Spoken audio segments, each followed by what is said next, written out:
Assalamualaikum warahmatullahi wabarakatuh. Selamat malam teman-teman semuanya. Sebelum kita kuliah, setelah UTS ini kita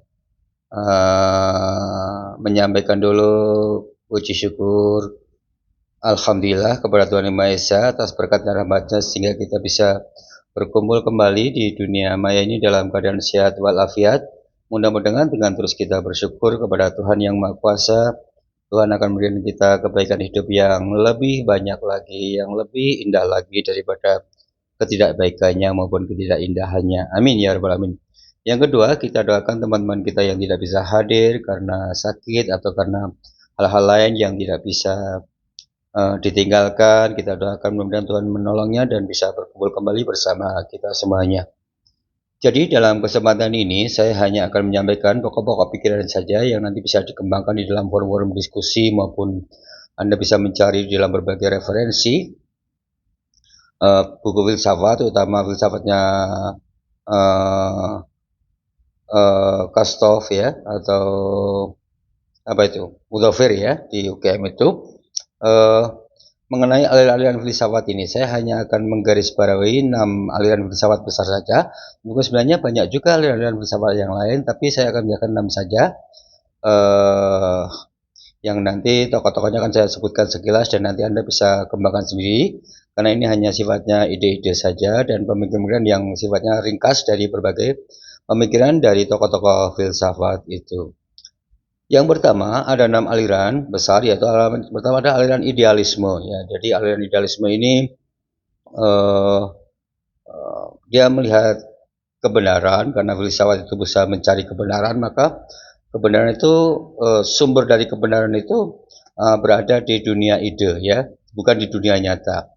Jadi dunia ide lah, logos inilah yang membuat kebenaran itu, ide kita daripada nyata. Jadi dunia nyata ini sebenarnya cerminan dari dunia ide atau bayangan dari dunia ide. Jadi seperti kita hidup di gua dan ada lilin, nah di dalam gua itulah dunia ide yang sebenarnya. Sebenarnya bayangan lilin dunia nyata itu hanya fata morgananya dunia maya. Itu kebenaran itu ada di dunia ide atau disebut dengan idealisme. Tokohnya Plato itu ya, yang mengambil contoh dunia maya itu ya, dunia ide itu, dunia logos. Kalau agama itu dunia firman Tuhan, dunia kitab suci itu dunia ide-ide yang mengandung kebenaran yang sebenarnya dari situ kebenaran itu muncul ya, bukan dari dunianya nyata atau dunia eksistensialis gitu.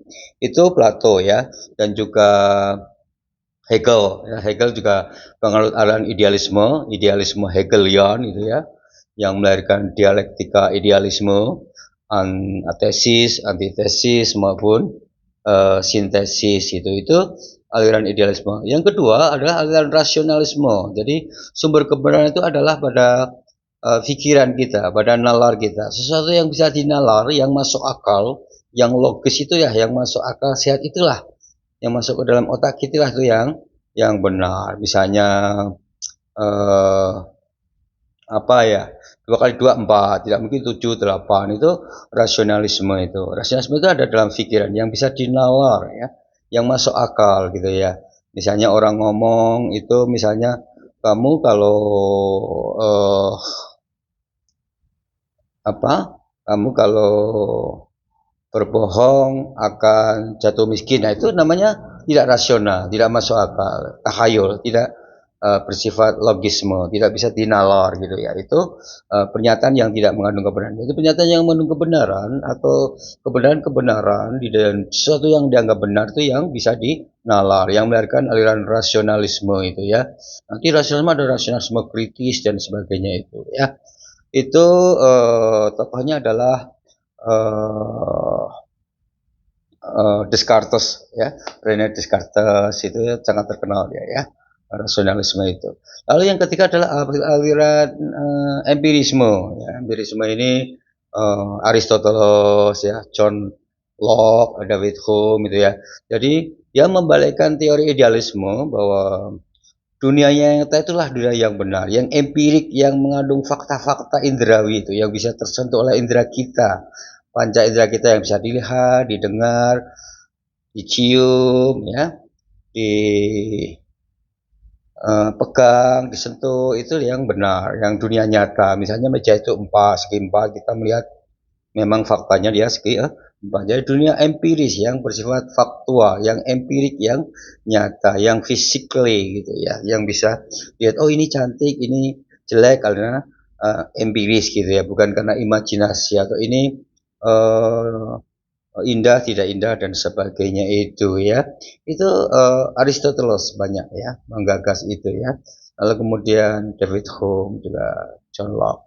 Lalu dunia kritisisme. Kalau dunia kritisisme kebenaran itu seperti membongkar sesuatu yang sudah mapan ya, benar yang sudah mapan, sesuatu yang sebenarnya tidak perlu dipersoalkan karena kita punya pikiran-pikiran kritis, maka kemudian fakta-fakta yang tidak benar atau sesuatu yang tidak benar, sesuatu yang sudah mapan itu dipersoalkan sehingga menjadi untuk menemukan kebenaran yang sesungguhnya yang melahirkan teori dekonstruksi itu ya. Jadi kritisisme ya mempersoalkan sesuatu yang sebenarnya tidak perlu dipersoalkan atau tidak dipersoalkan di masyarakat. Bagi para ilmuwan atau filosof itu menghasilkan kritisisme. Sikap kritisisme penting karena tidak semua kebenaran itu bersifat baku ya, bisa dikritisi sehingga menimbulkan kebenaran baru, itu kritisisme ya. Lalu yang kemudian yang kelima adalah kebenaran yang bersifat eksistensialisme. Jadi kebenaran itu ditemukan oleh individu, eksistensi individu ya. Semua tingkah laku individu, pikiran individu itu yang dianggap benar, ya eksistensialis ya. Jadi berujung pada kebebasan individu itu. Kalau istilah Jawanya mungkin sakara PDW itu mengandung kebenaran gitu ya. Jadi sakara PDW itu eksistensialisme ya. Orang yang membicarakan kebenaran itu berdasarkan kebebasan individunya itu untuk menyampaikan pendapat, bertingkah laku dan sebagainya. Itu eksistensialisme ya. Eksistensi individu, ego manusia itu ya, yang individualisme itulah yang melahirkan uh, uh, kebenaran meskipun lahir dari tingkah laku individu. Jadi yang melahirkan liberalisme kebebasan itu ya. Kalau tadi Immanuel Kant itu kritisisme mempersoalkan semua kebenaran yang sudah mapan itu dipersoalkan sehingga menghasilkan kebenaran baru, dikritik gitu ya, diprotes-protes gitu. Kalau ini eksistensialisme lebih pada eksistensi kebebasan itu ya, kebebasan individu, perilaku individu, pandangan individu yang bersifat egosentrisme, individu sentrisme ini mengandung kebenaran ya. Semua tingkah laku kita itu mengandung kebenaran yang melahirkan kebebasan pribadi dari dunia barat itu ya. Ini tokohnya Sartre gitu ya, atau Albert Camus itu juga tokoh-tokoh yang mengajarkan eksistensialisme. Tapi di sini kayaknya Jogja ini Camus ya, Albert Camus itu yang terkenal itu ya. Lalu yang keenam adalah pragmatisme. Pragmatisme itu kebenaran yang bersifat praktis, yang langsung ada manfaatnya, baik secara individu maupun kelompok. Tapi biasanya pragmatisme itu individu ya, atau kelompok ya. Jadi pragmatisme itu selalu berorientasi pada kepentingan, pada manfaat praksis itu ya, pada dampak praksisnya. Jadi kalau kita mengadakan kegiatan itu yang penting dapat duit, ya itu namanya pragmatisme. Kita dapat ilmu itu juga termasuk pragmatisme ya. Jadi orientasi praktisnya, jadi lebih kepada refleksi praksis dari dunia ide kita yang kemudian melahirkan implikasi pragmatis gitu ya. Jadi tingkah laku kita lebih pragmatis, lebih bersifat situasional ya, pada lebih bersifat tentatif gitu ya. Itu pragmatis, kepentingan-kepentingan yang jangka pendek yang langsung ada dalam diri kita, atau mungkin istilahnya sekarang kampus berdampak itu sama ya dengan pragmatisme itu.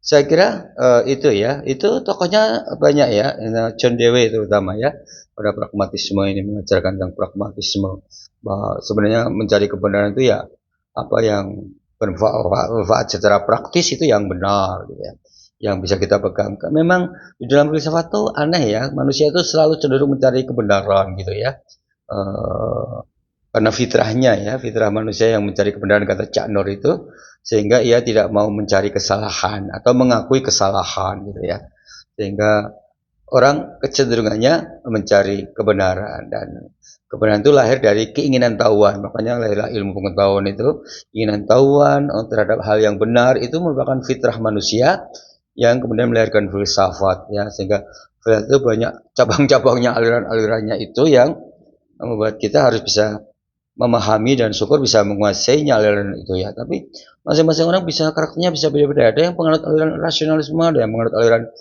idealisme, ada yang menganut aliran pragmatisme dan sebagainya itu. Nah, itu aliran filsafat ini dan tokoh-tokohnya ini penting dipelajari bagi kita untuk membantu kita menyusun sebuah kerangka teori dari dalam ilmu-ilmu psikologi gitu, ya.